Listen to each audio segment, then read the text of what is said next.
Meu cabelo não é assim ondulado, tá vendo?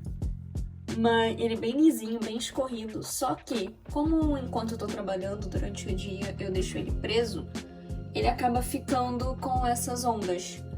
Então eu até deixo mais tempo enroladinho num coque e prendo, justamente também pra deixar ele assim, porque ele fica bonito, sabe? E ele fica bem, como meu cabelo é repicado, ele fica bem volumoso. E aí eu gosto quando ele fica assim. Então, já me maquiei, eu sei que não dá pra ver porque eu tô de óculos, mas já me maquiei. Tô plena, arrumadinha, meu blazer tá aqui, porque pode fazer frio no cinema. E então, já vou indo e vou mostrar pra vocês como que é a pré-estreia de um filme nacional. Vai ter um debate também, então eu vou ver se eu consigo filmar alguns trechos do debate pra mostrar aqui pra vocês também. Até já!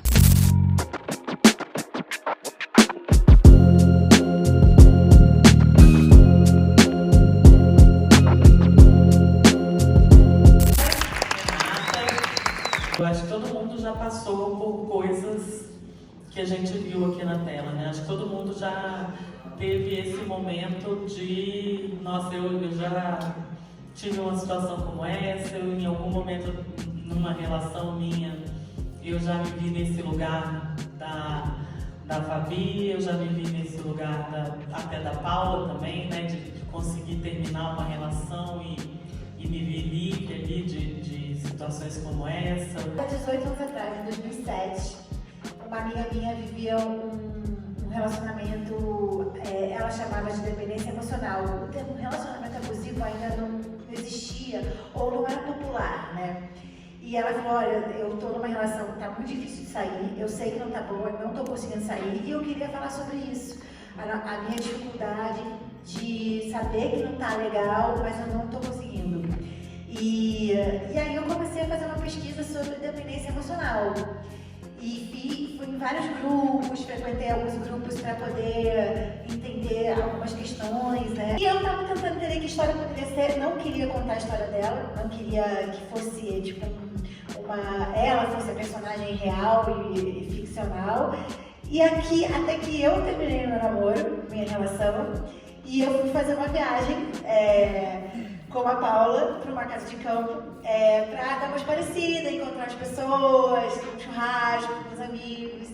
E assim como a Paula, eu cheguei nessa casa e só tinha o meu amigo e a espécie de namorada. Espécie de namorada, que vocês viram o filme e entenderam por quê. E aí opa, já fui, é uma coisa bem carioca, né? Esqueci de marcar. E eu sou uma pessoa que combina e vai. Eu não fico tendo que confirmar 5.000 vezes. E fui eu lá pegar ônibus, outro ônibus, e subir a Pirambeira. E eu queria dar uma informação que eu acho que é bem interessante, assim. A casa que foi filmada, que vocês viram na tela, é a casa que aconteceu a história real. Então aquela estrada, essa casa, sem tirar nem pôr, é a casa. A gente conseguiu filmar na casa, assim, na cara de pau mesmo, lá, tentei a casa. Mas enfim, aí eu vivi essa história, claro que não é essa história que tá aí, né? Assim, eu encontrei os personagens, Cláudia, Fabiana, aconteceu exatamente isso, a Fabiana, o nome da pessoa não é a Fabiana, mas também não vou falar, mas assim, a personagem, né, a Fabiana, ela realmente me encontrou e me viu ali, porque eu falei, já que eu tô aqui, eu vou viver, vou pra cachoeira, e eu amo a natureza. Então realmente eu fico empolgada, assim, fico falando poesia mesmo, eu fico feliz. E ela me viu e a gente foi fazer uma caminhada enquanto rolava um jogo. E ela desabafou comigo assim, tipo, exatamente como vocês viram no filme, muito próximo do que coisas que são pesadas mesmo, não vejo meu filho. A mulher fala isso uma pra outra, vai embora. E o marido dela percebeu, não aconteceu o que aconteceu no filme, né? Ficção, ela tem que dar uma pimentada, potencializar. Mas quando eu voltei pro Rio, no Rio, né? Na Serra do Rio, mas quando eu voltei pra cidade, eu escrevi a história. Escrevi, de uma vez só, assim, falei, cara, eu acho que eu tenho a peça. Quando eu fui mostrar pra minha amiga comigo a peça, ela não quis fazer. Ela falou, eu não tenho condições de fazer ainda emocionais, eu não vou fazer. E eu falei, então eu vou fazer. Então eu peguei a peça para eu produzir, né? Só que isso foi o quê? 2007, 2008. A peça só estreou em 2013. Foram 5 anos tentando estrear e até que eu não conseguia passar em edital nenhum. E eu acabei investindo do meu bolso, né? Porque eu não tinha filho. Era mais fácil. Tipo, eu trabalhava e pagava a peça. Eu tinha a intuição de que essa peça ia ser um divisor de águas na minha carreira, porque eu fazia muita peça infantil, não porque eu só escrevia infantil, é porque as minhas peças infantis, elas aconteciam mais, elas passavam em edital e os adultos, era como se eu não fosse credibilizada como uma escritora de peça adulta, a gente logo estava encaixada, assim.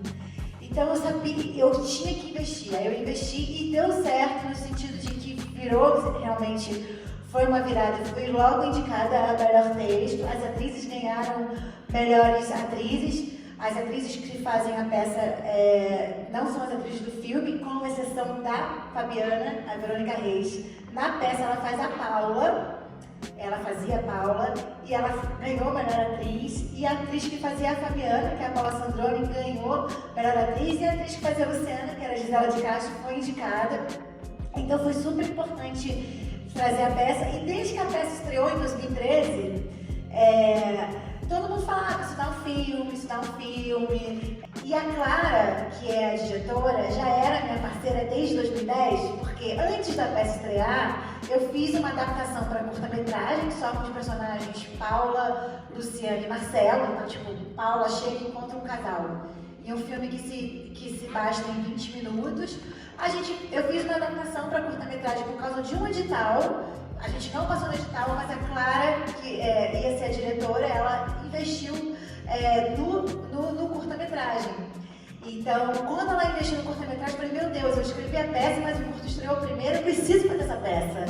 Então, quando a gente começou o projeto do filme, pra mim não tinha dúvidas que ia ser a Clara, a diretora.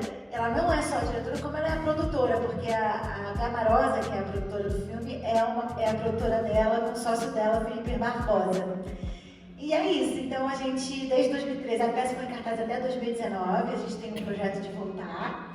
E aí, a Karina vai falar um pouco melhor, foi um processo de muitos anos, a gente passou no Prodecine 1 do FSA.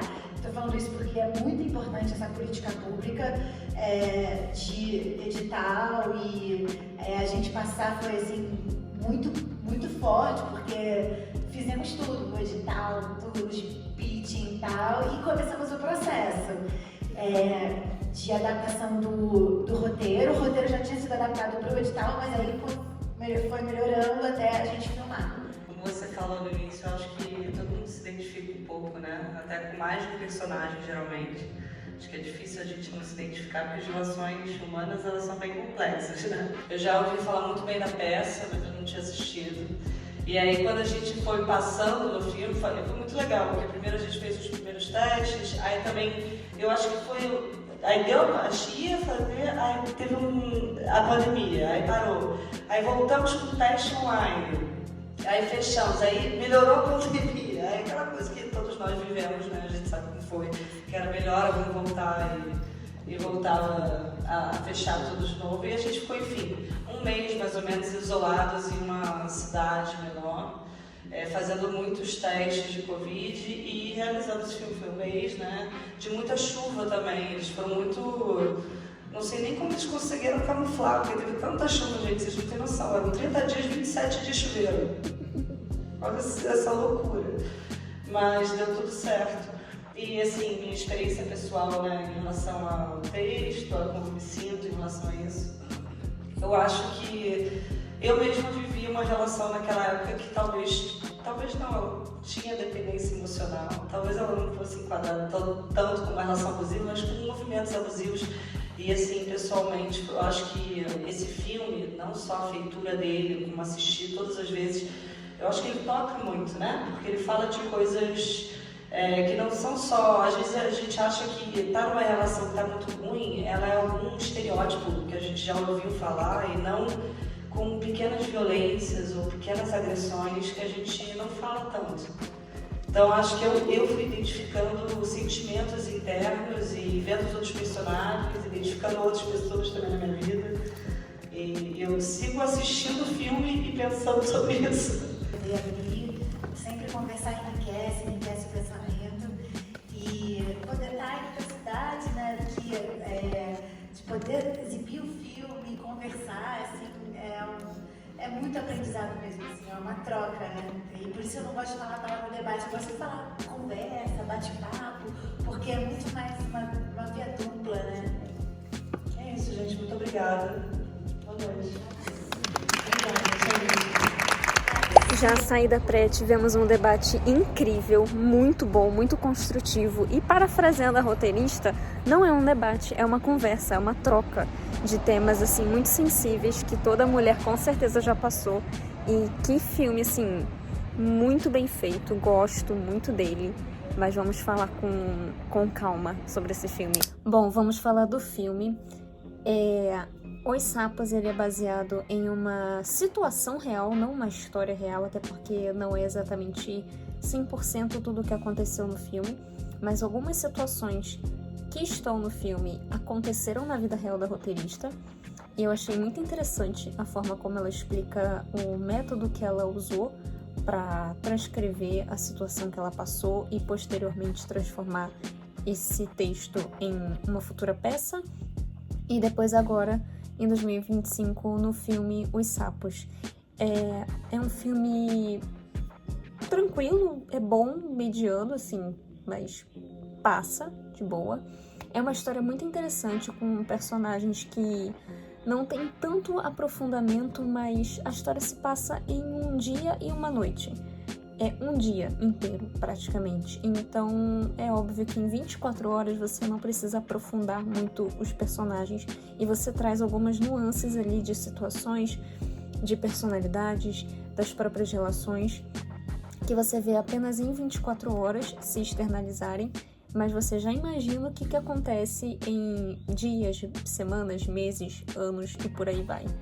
Então, gosto dessa ideia diferente de trazer uma narrativa em 24 horas para situações espontâneas e situações específicas acabarem revelando as pessoas e as suas respectivas personalidades. Eu acho isso bem interessante e é um ponto muito alto do filme.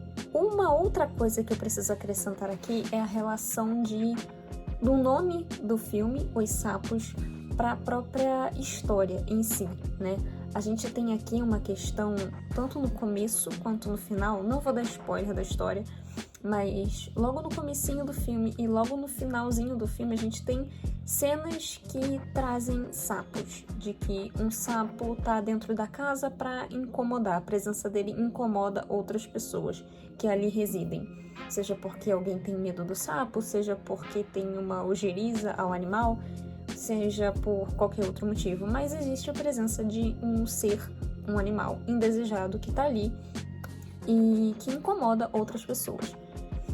Para outras pessoas não se importam muito, mas algumas outras pessoas se importam e se incomodam. E eu acho muito interessante a forma como essa linguagem ela é utilizada para a história em si, porque Os Sapos ele trata muito de histórias de relacionamentos abusivos, de dependências emocionais, e traduzir isso e deixar essa metáfora para o animal sapo, tanto no título quanto nessas cenas, é muito interessante. Porque você pensa de um ser que incomoda o outro, o ser que deixa outra pessoa insegura, então você pode trazer isso para um relacionamento abusivo, e você também traz você acaba remetendo para contos de fadas, de você trazer o príncipe para a mulher, que a mulher cresce tendo ali a sensação de que precisa estar completa com um relacionamento, casada com um relacionamento duradouro, enfim, seja como for, mas um relacionamento cis, heteronormativo, de que precisa estar com um homem para ser alguém, você acaba traduzindo isso para as mulheres que cresceram ouvindo contos de fadas de que ela precisaria encontrar um príncipe, porque todas as princesas encontram seus príncipes, e você trazer isso no sapo é interessante, porque se você pensar num conto de fadas, o que acontece se você beija um sapo? O sapo vira um príncipe. Então, acaba sendo o idealismo, talvez, de uma mulher num relacionamento heteronormativo, de você idealizar que aquele sapo pode se tornar um relacionamento melhor, aquele sapo pode se tornar uma pessoa melhor. Tem várias interpretações aqui, posso estar dando uma viajada, mas são várias interpretações que você consegue tirar do filme de uma maneira interessante. Então, gosto do filme, como eu falei, ele é bem razoável, ele é mediano, ele não tem muita coisa mirabolante, ele passa somente em um cenário específico, numa casinha, que inclusive a própria roteirista fala que foi exatamente a casa que ela viajou e que a história, na realidade, né, se passou. Mas não, repito, né, não necessariamente o que aconteceu no filme aconteceu com ela, mas algumas coisas, algumas situações que ela passou deram origem a essa história. Ficou claro? Então foi filmado o filme na mesma casinha e a história toda, o filme inteiro, ele se concentra apenas nesse cenário, né? E também ao redor, né, na mata, no rio, etc., mas apenas naquele cantinho ali específico, naquela casinha isolada no meio do mato. Como eu gosto de filmes que ficam abertos a interpretações, o final dele não é diferente, ele traz ali possíveis interpretações. Não vou entrar em detalhes para não contar o final da história, mas eu vou dar essa reflexão de que fica um final meio que aberto, porque você não sabe o que você vai esperar daqueles personagens a partir daquele momento, sabe? Como eu falei, a história se passa em 24 horas, em um dia apenas, então o que irá acontecer do dia seguinte pra frente você não vai ter a menor ideia. E talvez você nem precise saber. É muito esse final aberto que você fica pensando o que será que aconteceu. E você não precisa mostrar de fato o que aconteceu, você pode imaginar, né? O cinema tem esse poder, essa arte de fazer com que a sua imaginação ela floresça. Então, assim, pra finalizar, eu gosto muito de filmes que fazem isso, de fazer com que você não precise saber de tudo, mas sim ficar a cargo da sua imaginação. Gosto bastante de filmes assim. Eu espero que vocês tenham gostado do formato desse vídeo. Me conta aqui nos comentários o que vocês acharam, porque aí eu faço mais desse tipo, desse estilo. E eu também vou deixar aqui na descrição do vídeo o link da minha newsletter para vocês se inscreverem, porque toda semana eu tô trazendo algumas novidades, estou trazendo críticas por escrito também. Além, obviamente, das minhas redes sociais que também estão aqui embaixo e meu site que eu produzo Heart News. Então é isso, muito obrigada pela sua audiência, não esqueçam de se inscrever no canal e compartilhar esse vídeo com um colega que precisa assistir esse filme. E até o próximo vídeo. Tchau!